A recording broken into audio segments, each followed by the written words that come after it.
Welcome to the Rhonda Grant Show with your host, Rhonda Grant. If you believe that there is more to life than what you see right now and you want to find out more, listen in as her guests share their journey and their extraordinary experiences. Now, here is your host, Rhonda Grant. Welcome. We are so pleased that you have joined us. It is here that we will uncover if my guest has had extraordinary discoveries in her life. The theme song for the Rhonda Grant Show is Sun on the Water, composed and performed by John Park Wheeler. My guest today is Dr. Marissa Slaven.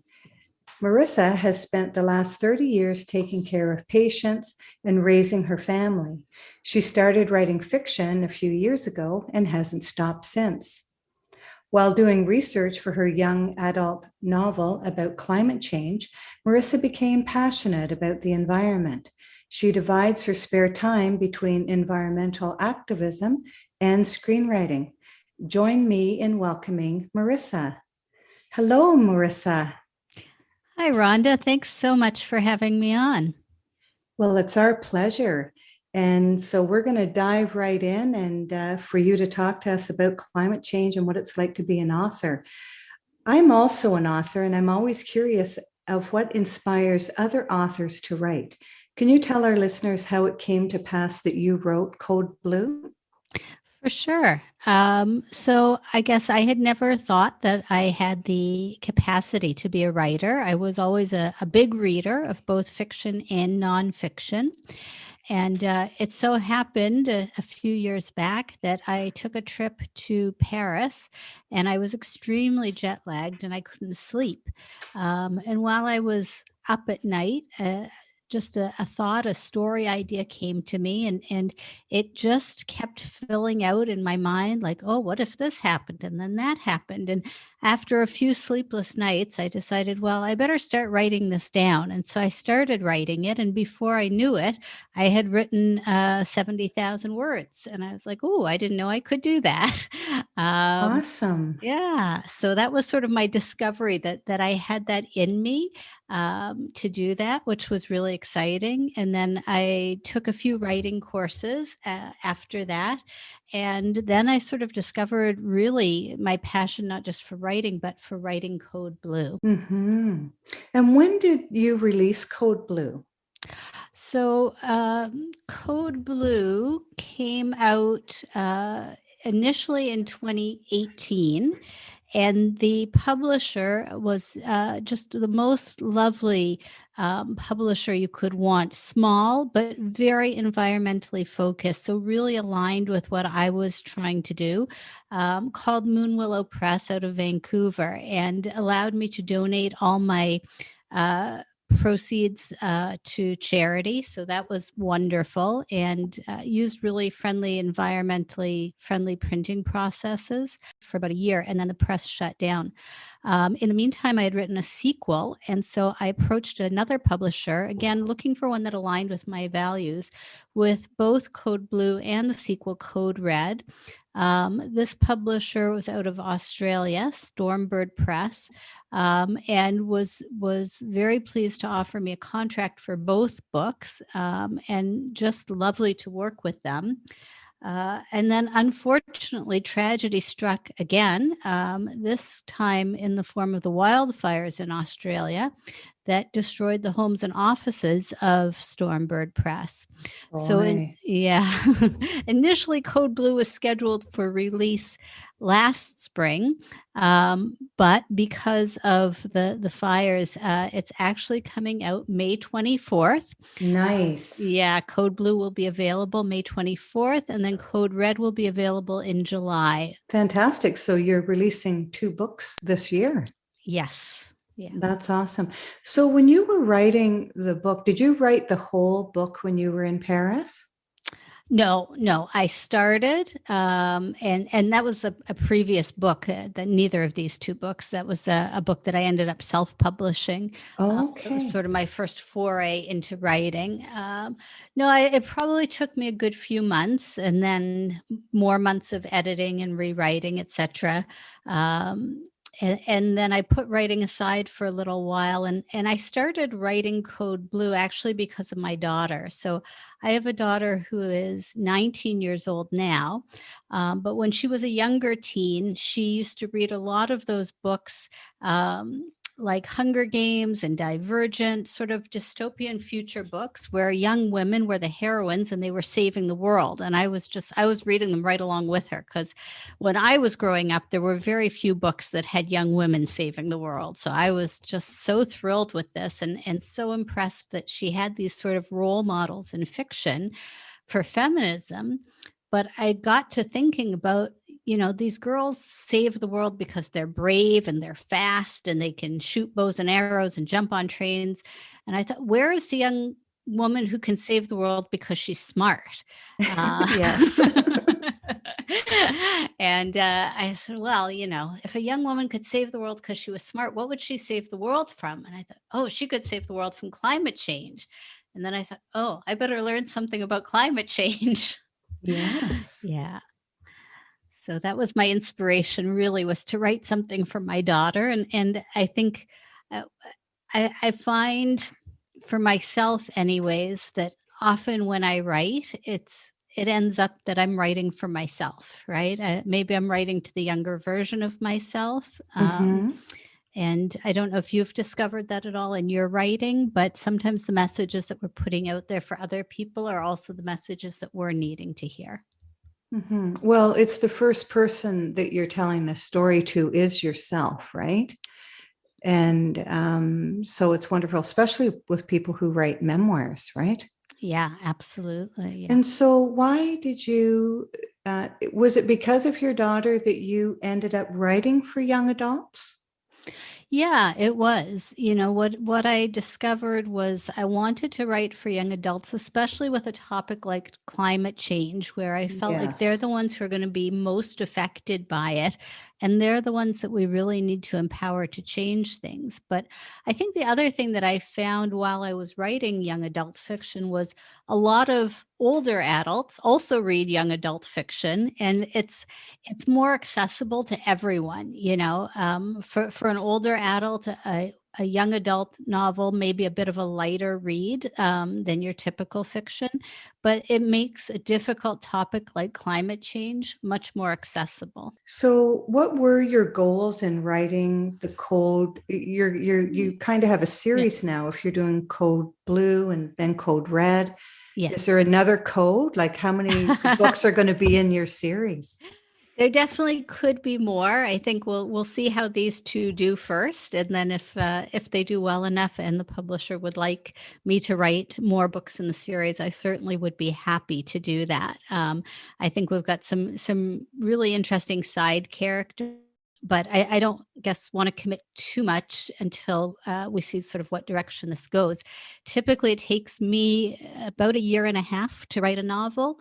So it's a big time commitment, right? Oh, it sure is. Yeah. Unless you get up really early in the morning before you start your real day, right? And so you're in the healthcare profession. And so when you wrote Code Blue, is Code Blue synonymous with what Code Blue is in the healthcare? Yeah. Great Right? question. Right. Yes. So in healthcare, code blue is when somebody's heart stops or they stop breathing, and they'll call a code blue either overhead or on pagers to let the rescue team know they need to come and start CPR and intubation and all of that. So that's what a code blue is medically, is a cardiac or respiratory arrest. And in terms of the book and climate change, I felt like, what happens medically when somebody's sort of at that tipping point is it really can go either way. It's possible that they'll be resuscitated and come back either as good as they were before or come back different than they were. And it's possible that you're not going to make it through. I felt very much that that's sort of the situation the world is in with climate change. And especially, I mean, in my novel, it's set a little bit in the future. So they kind of don't know how things are going to go in terms of people's ability to continue to live on the earth, for it to remain habitable for humanity. Mm-hmm. And So, and code red. Yes, I was going to say, so if that's code blue, what's code Right. red? Yeah. So code red is when there's a fire. So in a hospital, if they call it code red, it means there's a fire somewhere, and they'll follow it up by telling you where it is in the hospital, which floor, cafeteria, wherever. And so in the second book in the series deals a fair bit with wildfires. And what's the significance of wildfires? Well, wildfires, it's really interesting because I think it depends very much where you live, what your interpretation of the climate crisis is. But one of the things that really affects almost all of us, no matter where we live, are the wildfires. So it obviously affects people who live close by, in terms of their homes, their lives, their property, and all of that. I mean, luckily, most people are able to be evacuated, but also wildfires can be devastating in terms of crops and food, which we all need, and it's lovely to be able to source our food locally. But practically a lot of our food comes from places that are at great risk of damage from wildfires. So it's really a huge impact to everybody when there's wildfires. Mm-hmm. Not to mention the devastation of wildlife as well. Oh, yeah. Huge devastation of wildlife. What does wildfires have to do with climate change? Sure. So, I mean, wildfires can occur and often do occur naturally. So, hopefully not too many are set by people, although sometimes they are, sometimes intentionally and sometimes unintentionally. But the thing is how it relates to climate change, and what we see since the climate crisis is that wildfires are getting much bigger, much more out of control, much more devastating than they used to be, 5 years, 10 years, 20 years ago. And the reason for that is severalfold. One is that a lot of the conditions are much drier. And that again relates back to climate change and where the moisture and humidity go and where they don't go anymore. So we've got a lot more moisture and humidity on the coastlines. The other huge issue in terms of wildfires is insects, and especially things like, for example, pine beetles. These are insects that eat trees and kill trees. So now the trees are dead and they're much more likely to catch fire. And these insects used to be killed when the weather got colder. And now that it's never getting as cold, that it's warmer longer, the insects have a much longer feeding time. And so they kill way more trees. They've spread into regions where they never were before. And so lots of trees are dying and are just set for kindling with anything that happens. Wow, I had no idea. And, of course, I mean, there's a huge loss of trees and vegetation that act to pull carbon dioxide out of our atmosphere. So it just contributes to the climate crisis getting worse when we're losing the best, most biological systems that we have to decrease the carbon dioxide in the atmosphere. And going back to code red, what did you talk about in your book, or how can you explain to our listeners what is happening with the climate change? Yeah. So I think a lot of times when people think about climate change, it can seem really intimidating. Like if you don't have a science background, and even, I mean, I came from a medical science background, but, I didn't know anything about this. And so you think like, how can I possibly understand this? And I'll tell you the easiest way to understand it is if you think about like at night when you're in bed, and if you put on one blanket, that helps you to stay warm. And if you put on 2 blankets, 3 blankets, 4 blankets, pile on the blankets, you get hotter and hotter and hotter, right? And everybody's had that experience and can relate to that. And when we think about climate change, that's the exact same thing applies, in that the atmosphere around the Earth is our blanket. It's, outer space is very, very cold. I mean, I don't know the temperature, but it's freezing in outer space, right? And the earth is warm and we can live on it because we've got this blanket of atmosphere that when the sun rays come in, they stay in because we've got the atmospheric blanket. When we put more and more carbon dioxide and methane in the atmosphere, it's like adding blankets on. So the temperature of the earth gets warmer and warmer. And some places it gets warmer by just a few degrees, and other places it gets much warmer. And it sort of goes into sort of a vicious cycle of the warmer it gets, the warmer it's likely to get. So it causes melting of ice caps. And, this is okay. Totally honest, before I got into it, I used to think climate change, oh, people care about the polar bears because there's no ice for them to live on. And I'm like, I don't freaking care about polar bears. I'm sorry.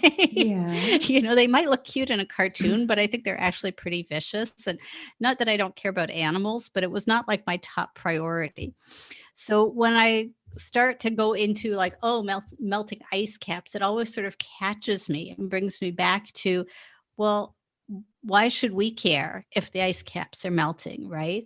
Yes. And right. And we care because when the sea level rises, it means that every city and every person who lives anywhere near a coastline, when there's a hurricane or a flood, they're that much more at risk because the sea level has risen. And so all those melting ice, the Antarctic, it impacts everybody who lives on a coastline, and around the world, millions and millions of people live on coastlines. I mean, not just North America, but in Africa and Asia. It's just devastating. And it's starting to rise. It is, and it's rising much faster than they thought a few years ago, than they ever thought that it would. Mm-hmm. And Miami, Florida, I mean, it's scary to fly in when we used to be able to fly into Miami because a lot of it is underwater. I know. And it's getting worse. But take us back to how are the humans on our Earth contributing to what's going on here? Yeah, for sure. So, I think for a long time, we've been telling ourselves a certain story about how we interact with the planet, and that there are sort of endless and infinite resources that are ours for the taking and the making. And every time we interact with the planet in that way, we have the potential to do harm. So what I mean is, I think the obvious things that people see are things like gasoline for your car or to heat your house. But anything that's made of plastic is also made from oil. So all plastics come from oil. And when we look at the state of agriculture in most of the world now, it's largely these huge mega farms where they put tons of nitrogen and poison into the soil for growing the plants or for the animals. So there's sort of all sorts of devastating ways that we've come into in the last several decades, certainly since the Industrial Revolution, but it seems to have sped up a lot in the last few decades. And it can feel totally overwhelming and helpless and hopeless when you think about that. It's like, well, what are we supposed to do? Like change our whole lifestyle? Like, can you imagine a world with no plastic and no oil to heat your home? And it's just hard to imagine that, right? And so that's number one. What we need to do is to tell different stories and to imagine a different future for ourselves and a much more holistic way of being in the world. And it doesn't mean that we have to give up everything and go back to the dark ages or become cavemen or anything like that. There are so many different solutions that already exist that we could implement that would benefit everybody if we had the willpower to do it. And one of the things that I'm coming to realize is it's so hard for an individual to feel like they have any power to do anything about this, you know? That's what that's what I'm thinking, is that sometimes when things are so big, so out of control, Yeah. how, what can I do? Right. Oh, totally. And if I can do that every day, Yeah. you times it by the amount of people that are on the earth. And I mean, some of the underdeveloped countries, they can't do anything about their situation. I mean, they're living in survival, and they're not thinking about and don't know about Yeah. maybe, Yeah. right? Yeah. What's going on with the earth. But how can I help? Absolutely. So, you know, there's many things that we can do as individuals to impact our own carbon footprint, as they call it. Yes. But and I'll share some of those with you. But what I honestly truly believe is it's not an individual's responsibility to fix this. It's not mine, and it's not yours, and it's certainly not, as you mentioned, the poor people who are just struggling to survive. It's not any of our responsibilities to fix this. This is a global problem, and we need our lawmakers, our politicians, our institutions, the corporations, which are now as powerful as the politicians. Those are the things that need to change, not me and not you, but the people who make the rules. You know, I'm sure you've heard of Al Gore, right? And his and he said it's more important to change laws than light bulbs, and that's how we see the difference. And so if you said, well, what's the one thing that I can do? I'd say make sure that you vote for someone who cares about the climate, because that's going to be the most impactful thing. Is we're so lucky to live in a democracy. We need to make our voices heard, and at every level. You know, I mean, it could be a federal level, a provincial or state level, even in municipal elections. Like, cities have tremendous ability to make laws and bylaws that have impact on the climate and on the environment right around you. So become politically active, vote, help other people learn how to vote, contact your local representatives. Hopefully, when we don't have COVID anymore, then we can have some protests and marches. And that's another way of letting our politicians and our institutions know what's important to us as individuals. So that would be my number one thing that I would say. I'd encourage everybody who has the freedom and the ability to do that to pursue that. Otherwise, certainly, you know, you can educate yourself, and you can educate yourself through lots of nonfiction mediums, but also through fiction as a way of educating, right?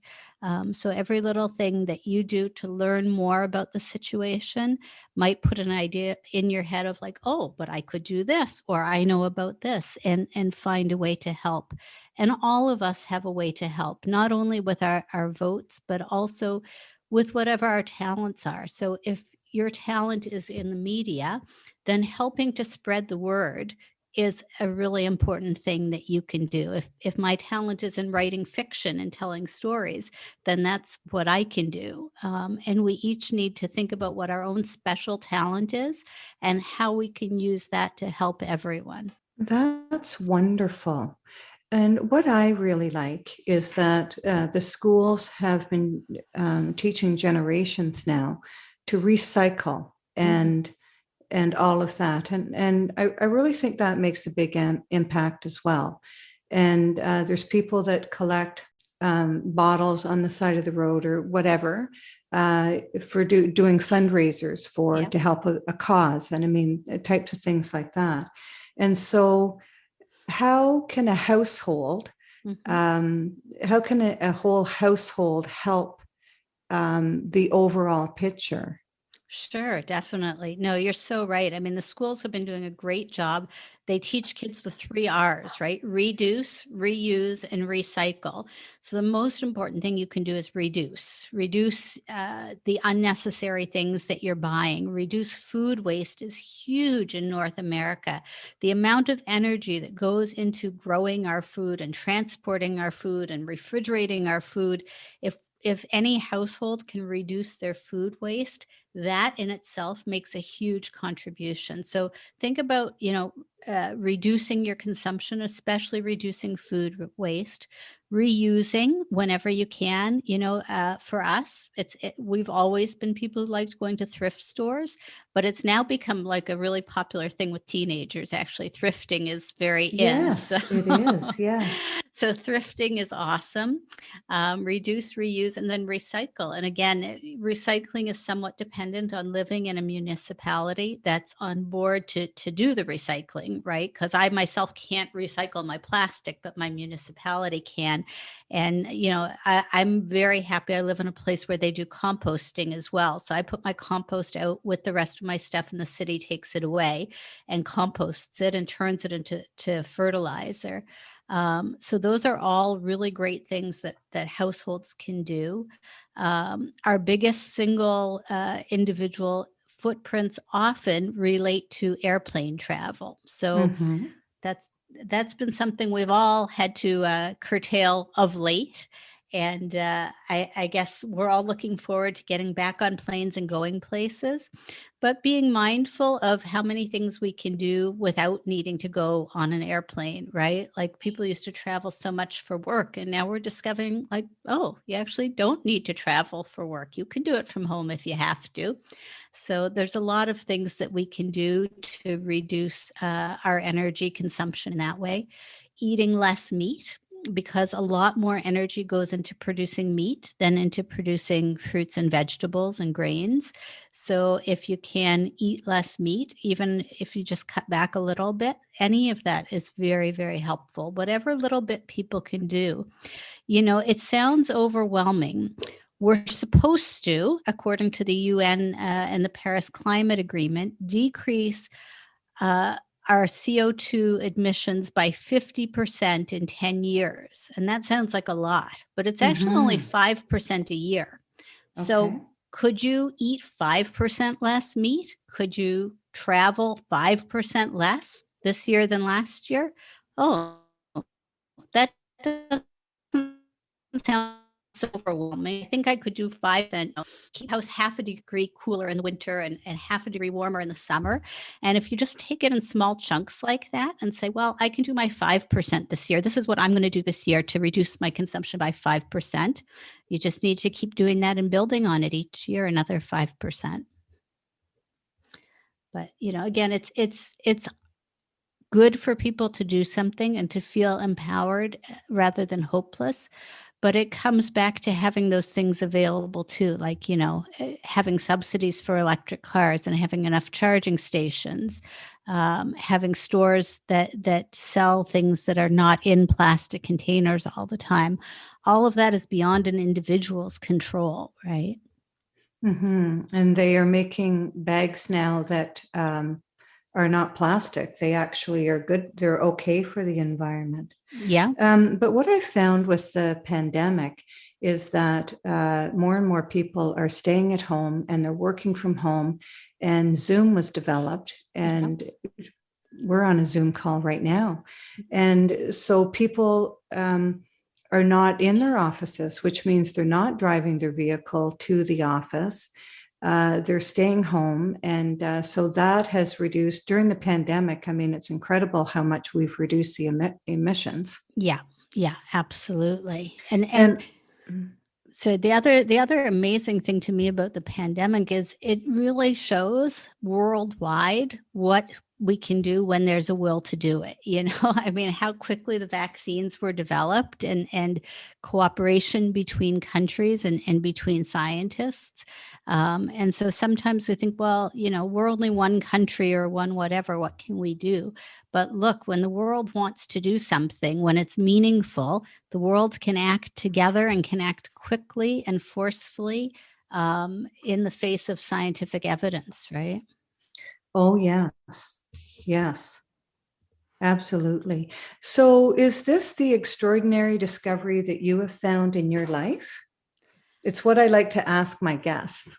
Yeah, absolutely. Yeah. I mean, it's sort of serendipitous how you started thinking about this idea. And you, at the time, you didn't know that you were writing a book because you were writing it in your head. Yeah. And all of a sudden, you've discovered a cause that you are passionate about. Talk to us about that. Yeah, absolutely. I think writing is definitely sort of my happy place, and I lucked into that, into finding something that I can do, that I'm in the zone, and when I'm writing, time flies, and I don't even know how much time has gone by, and I'm just so happy and energized. But as you said, serendipitously, I also found not just my happy place, but I found my passion in terms of the cause of the climate crisis, and how this is a way that, I think we all need to be there for one another and do what we can to help people near and far, and to help the future generations, and to help the animals and all the other all the other living things that we're destroying along the way, that are absolutely have no responsibility for this at all, and yet they're being wiped out too. Oh yes, it's at rapid rates. And what people don't realize, if you take one of those animals out of the chain, it affects all of the other animals that are in the line with them. Yeah, so true. So true. Yeah. Yeah.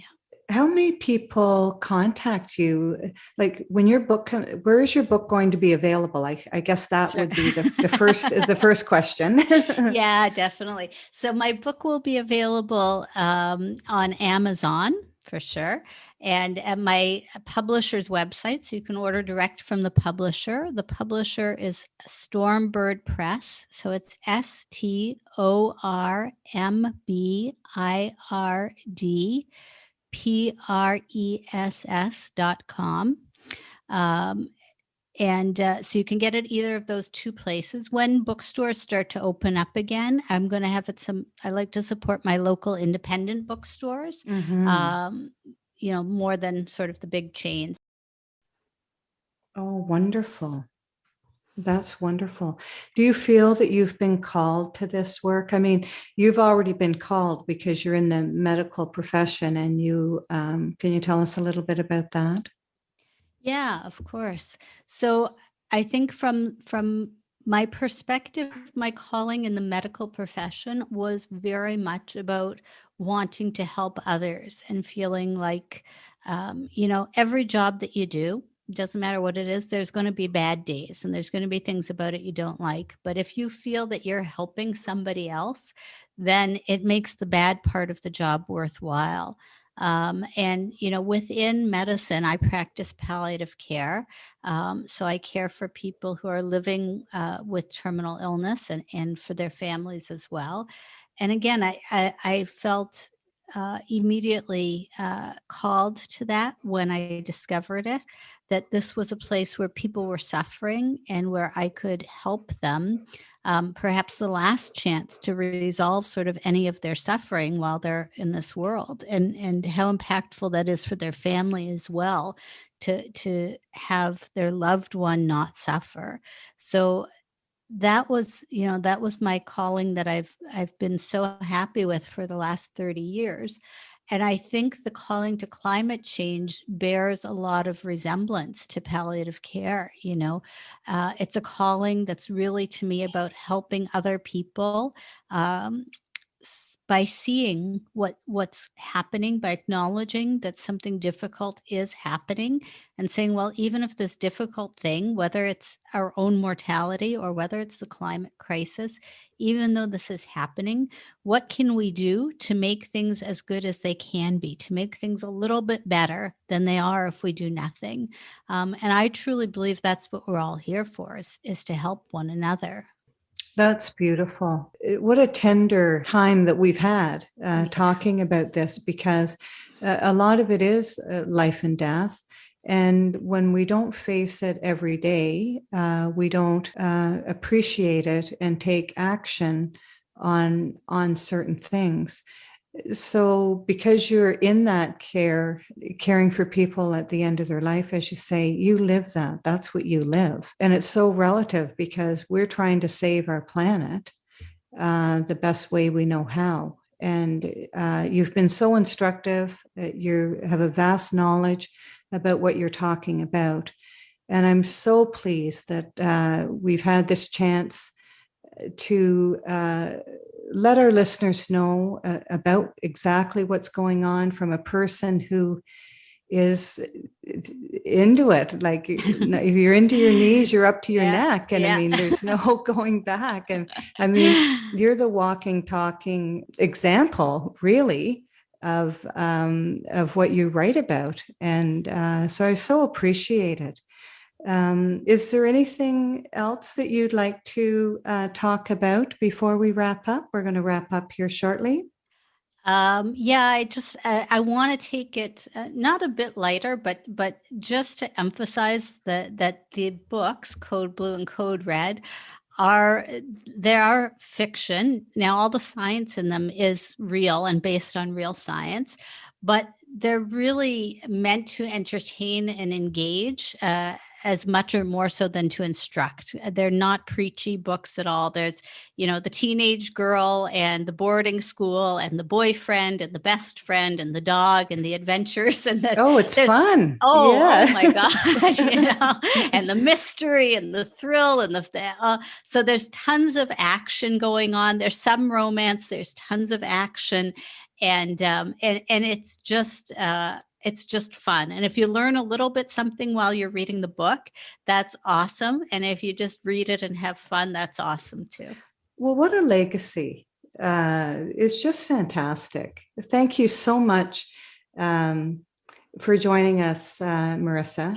You're an extraordinary guest, and I'm so pleased that we've met virtually and that I've been able to interview you. Oh, it's my absolute pleasure, Rhonda. Thank you so much for having me on. You're welcome. This is Rhonda Grant with The Rhonda Grant Show, author of Magical Forces Within, Extraordinary Discoveries in an Ordinary Life, inviting you to look for the magical forces within yourself today and every day. Thank you so much for joining us. Thanks for tuning in to The Rhonda Grant Show with your host, Rhonda Grant.